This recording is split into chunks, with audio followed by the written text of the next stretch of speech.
think it's also important to try and focus on what's important and what is urgent too, not sort of forgetting about the deeper things that we have to fix as time goes on.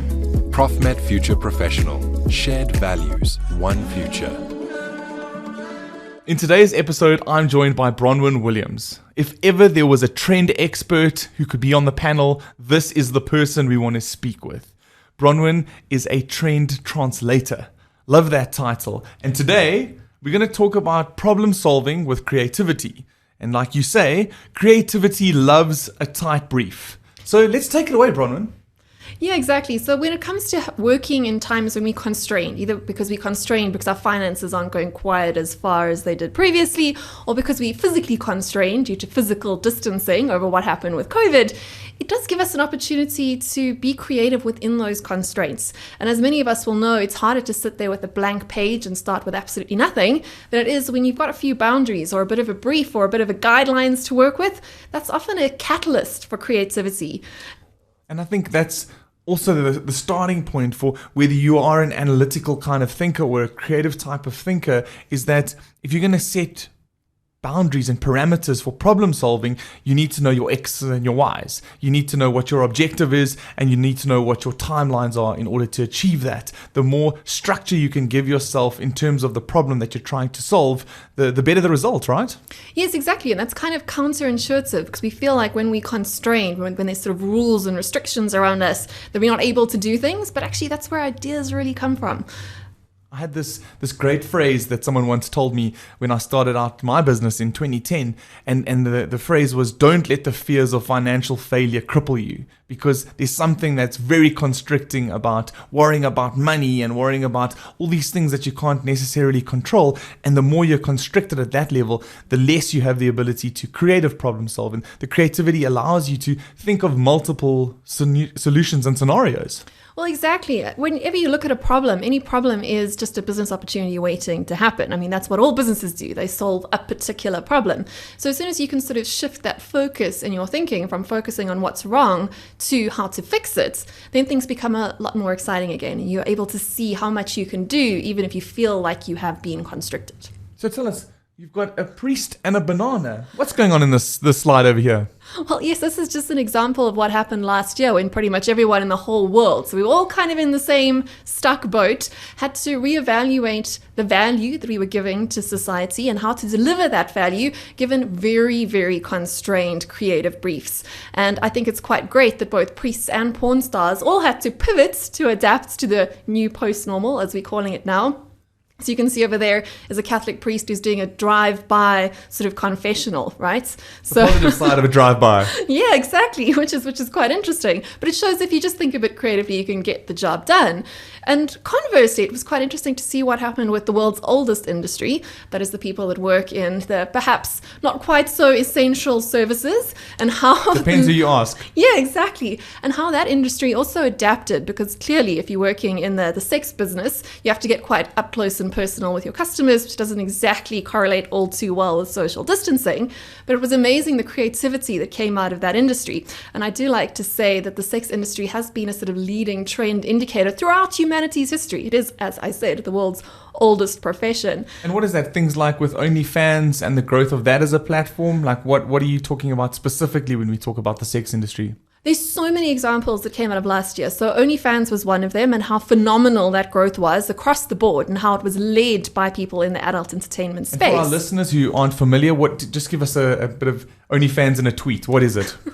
OnlyFans is an ability to get people to pay you directly for whatever online or digital services that you are giving. So that's as simple as it is. But it's a way almost to sort of earn tips and to collect very, very small subscriptions from lots of people and build your own community around that. Okay, great. So that was one example, but it was also quite interesting to see what Pornhub did. So when the COVID pandemic first hit in Italy, which is one of the first countries that was really badly affected by what was going on, how quick they were off the mark with their marketing when they started offering for lockdown customers a free couple of months trial subscription. So for a literally captive audience, that was a very, very clever thing to do. But yeah, and I think that's what's been most interesting around content hubs in particular is we've seen the rise of Netflix in sub-Saharan Africa. I read an article about how the bit rates of Netflix actually had to be varied so that they could supply more content to more Africans, not just in sub-Saharan Africa, but across the continent, because we had nowhere to go. So there was this natural affinity to content consumption across various platforms. Yeah, and people that were quick off the mark obviously reaped huge rewards just by thinking creatively again within the new environment. Because a lot of businesses thought differently. They thought this was a problem and they should all just sort of send everyone home literally and close doors. But that's not the way to think about it. And I think it's quite encouraging to also note from a South African perspective how good we are at making a plan. I mean, this is the South African, any language, any one of our official languages has some sort of saying about how we just get on and make a plan. We needed to make alcohol, and we tapped into various resources. Pineapples, for example. The pineapple beer charts, they were at an all-time high. Exactly. So when we were sent into lockdown, when we had our sort of mini prohibition that took place last year, it was great to pick up this case study from one of the local supermarkets where they started placing pineapples, yeast and sugar all together, sort of in a very suggestive display, just sort of connecting those dots and fulfilling that need. You can make your own conclusions as to what was going on there. But it's interesting to see that South Africans are always willing to make a plan. But this has both positives and negatives to it, in that because we're so good at adapting to and reacting to challenges and problems and things like corruption and crime and poverty and all of those things, it means that we're able to deal with crises a lot better from a mental resilience point of view than perhaps other people. But there's also a risk that we can kind of become complacent when it comes to chaos, that we almost give up on being able to rage against those problems and to actually step up. We become desensitized to a lot of things that shouldn't happen in society. Continually focusing on the urgent and never getting the time and the space to focus on what's important. So as much as I'm talking today about sort of making a plan in chaotic times, I think it's also important to try and have that sort of dual focal lens, that you're able to focus on what's important and what is urgent too, not sort of forgetting about the deeper things that we have to fix as time goes on. As someone who's so heavily entrenched in trends, like, what is your methodology? Do you speak to humans? Do you do desktop research? Do you have focus groups and surveys? Like, what's your kind of preferred methodology to really unlocking what's happening there in the general zeitgeist of society? Well, we use all of those tools. So it depends on whatever it is that we're looking at. So if we're looking at very, very macro trends, that would tend to be more sort of contextual research. If we're looking at very micro trends, as to say, what are the trends in the funeral industry, which was one of the research reports that we did, that would require some really bespoke quantitative and qualitative surveying that we do. But the value that we really add is connecting all those dots. So we're typically pulling from many, many different sources, from many, many different people who are compiling primary research, and we try to make sense out of that, to connect those dots, give you a big picture as to the big opportunities and the big threats that you have to react to kind of buy you a little bit of time, because time is everything. So in a major crisis, if you're just even 5 minutes ahead of your next competitor, that could be the difference between survival and your business not making it through that period of change. How well have South African professionals adapted to the change that's happened in the world? Like, has there been pandemic paralysis where people have just like frozen up or stuck their heads in the sand? Or have we seen that you can actually distinguish that professionals have made more of a plan than some other segments of our population? Well, this would be not an easy yes or no answer. So what we've definitely seen is that some of your bigger businesses, the ones that have boards and shareholders, have tended to be quite conservative, cut back on spending, cut back on hiring, and gone almost into hibernation, and perhaps waited a bit too long to start making the next plan and to understand that there is no future normal. This is the post-normal world that we live in right now, and you're going to have to react to it. Because that's the reality, right? Like, if you stop spending now, you're going to have to overcompensate for the spend when things return to a normality. Yes. And the reality is, if you think about brands such as Coca-Cola, they never stop spending. They never stop investment. They never stop telling the world about how their product opens happiness. Exactly. So that's been probably an underreaction from a lot of the bigger companies that we've definitely seen and worked with. But at the same time, it's hugely encouraging to see how many new businesses were started last year. So if you actually go through the new business registration figures, you'll see that last year was a bumper year for entrepreneurship. Really? As South Africans were once again making a plan, understanding there was no job to go back to, we can sit down and cry or we can do something about it. And it's been fantastic to see all those businesses starting from very, very micro ones all the way up to really big ones. Nick Haralambous' Slow Fund, I think, is a great one to pick up on there. Yes. He was investing just a couple of $1,000 into micro entrepreneurs, but it's showing people are getting out there and getting things done, which is great. Yeah, because he basically opened up a conversation to his audience through LinkedIn saying, I'm going to commit R1,000 every week to a new small business, and to almost use that as a showcase to say, you really can start something with anything. And I think it's that fear that constrains us, but by showing these various showcases of micro, nano, etc. kind of organizations and how you can start them on a shoestring, that there is nothing holding you back except your own fears to create your side hustle. Yeah, exactly. And you can choose to be a sort of victim of the future or of change and chaos, or you can decide to actually master that, to see it as an opportunity. It's all just comes back to that perspective again. What are you looking at? Are you looking at the what's negative, or are you looking at what's positive and what can be done? Exactly, but let me not take you away from your slides again. Let's see what you've got next. I mean, I'm fascinated to see what other trends you're going to take us through now. Well, I've just pulled out a few case studies of people who did exactly that and make a plan. And I really love this company. They've got nothing to do with South Africa per se, but I think that connecting with the last sort of picture that I showed you that related to prohibition, you might be interested in this company. They're called Airco, and what they do is they literally make food and beverages out of clean air, out of fresh air. So what they do is they suck the carbon out of the atmosphere, so they're sort of solving a sustainability problem once again, and they turn that into very, very pure alcohol, which they initially were selling as a vodka product. But last year, they once again reacted very, very quickly, being a very innovative, solution-focused company, and started making all sorts of sanitizer products on quite a big scale, solving not just health problems, but also sustainability and environmental problems Also too. sucking it out of the air. Carbon. Sucking it out of the air. Yeah, there's a whole business, a whole new industry emerging for what I'm terming the air economy. Wow. So literally pulling fresh air and turning it into, there's food products that you can actually turn that carbon into proteins, use it in things like protein bars and protein powders, fantastic ideas, or into alcoholic beverages. Incredible. Very interesting. Wow, that's fascinating. What have you got next for us? Yeah, so over here, I thought this was also a great one in terms of just making a plan, doing what you can with what you have where you are. And this is a little farm, a petting zoo in the United States. And obviously, during sort of physical distancing times, petting zoos might have had a little bit of a revenue problem going on.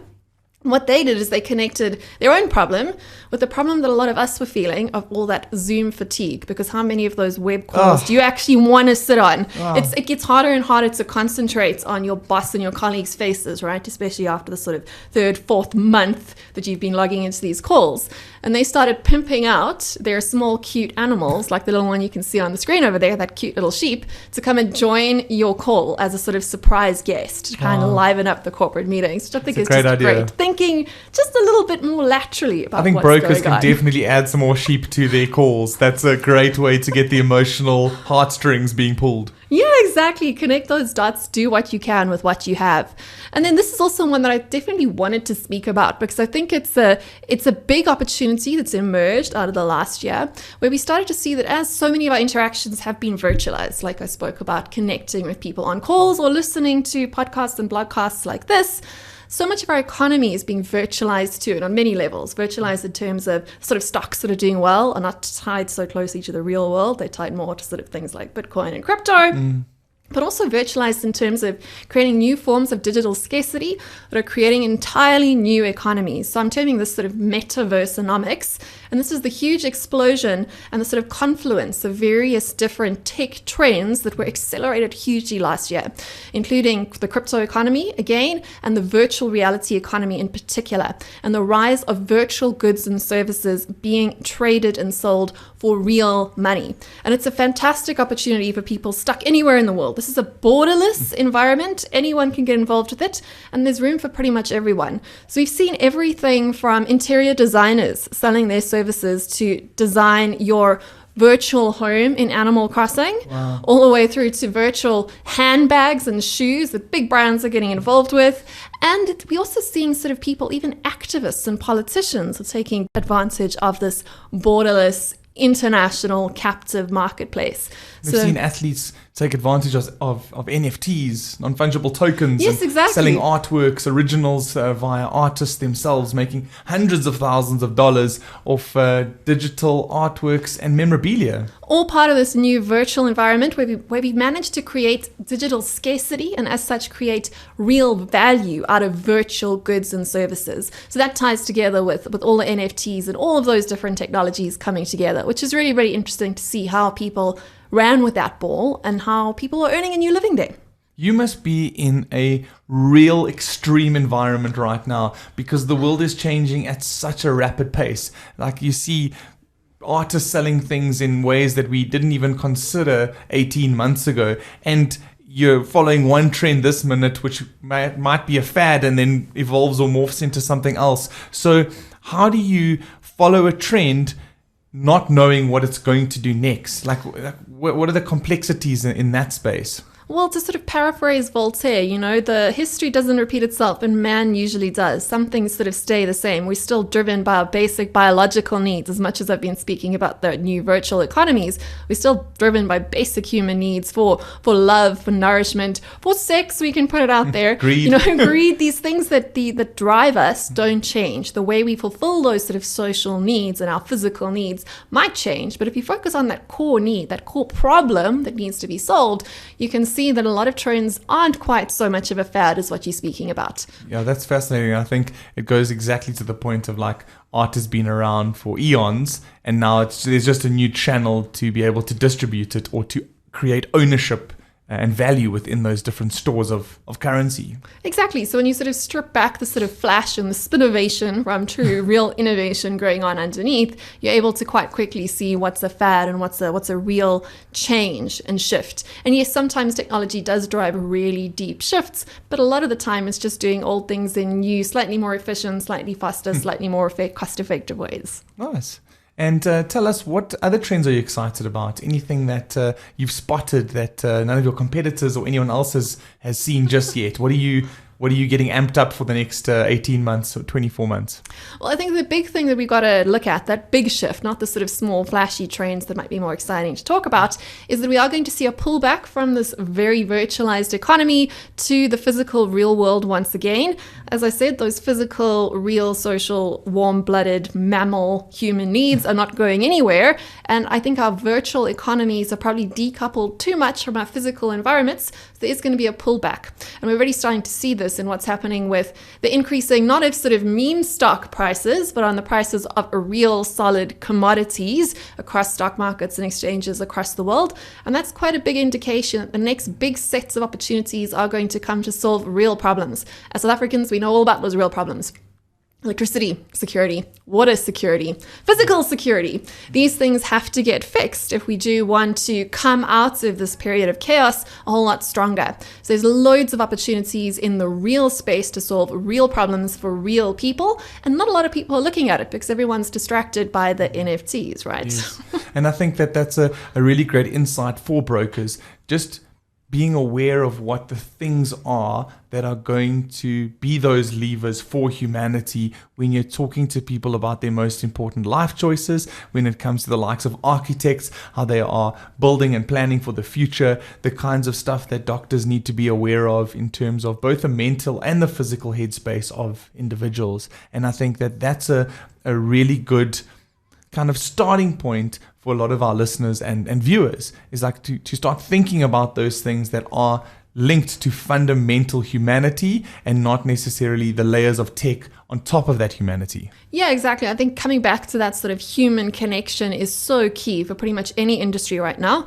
And from a more sort of futuristic economic perspective, we have to understand that any perfectly digitized or perfectly automated industry has no profits in it. I mean, this is like literally the classic supply-demand curve they teach you in Economics 101. That's what a perfectly automated, digitized world looks like. It's got very scarce profit margins, it's not very exciting, until you realize that we're selling to human beings. And that's where all value comes from. All value comes from us believing things have value. That shared sense of giving something a piece of value that we are able to trade it. That's what NFTs have value. It's because you and I want to buy them. So you've got to tap into that not perfectly rational side of human beings. And that means focusing on the human and not only on the new shiny technology. Focus on the value that you're adding to real people that might actually be less than sort of perfectly logical. So it's things like making people feel good about themselves, tapping into those base desires that we have as physical bodies. And talk to us about this creature with the human face on it. What's going on here? Well, that's just an example of exactly what I'm talking about, how tech can only replace us so far. This is one of those infamous Boston robotics dogs, the ones that can break into your house. And on it is the face of a doctor that is busy ministering to very, very ill COVID patients. Okay. So for many people across the world, one of those creatures was the last face that they saw before they died, which is horrible and absolutely, I think, drives home the point that real human connections really are irreplaceable, and that's where real value comes from, whatever business that you're in. I think that's a great way to conclude today, is that the more digital savvy we become, the more we crave human interaction. We really are. We're human beings. We love each other. We love socializing. And hopefully we get to have those moments of joy once again. Bronwyn, how do we find you? Where are you based on the internet? Like, what is your handle? How do I follow your amazing insights and your trends? Well, all our trend research is over on the fluxtrends.com website. Otherwise, if you want to get in touch with me personally, I'm quite easy to find at Bronwyn Williams on Twitter. Super. Bronwyn, it's been absolutely fascinating. We could talk for hours. Trends are huge opportunities for us to look at unlocking threats, weaknesses, strengths, and opportunities out there in the market. And I think that the more we can stop and take stock of what's happening out there and not get distracted by the craziness, the paralysis of our world that's existing in a flux, it's time for us to actually look at ways that we can support our clients and we can take advantage thereof. Bronwyn Williams, it's been an absolute pleasure. Profmed Future Professional. Shared values, one future.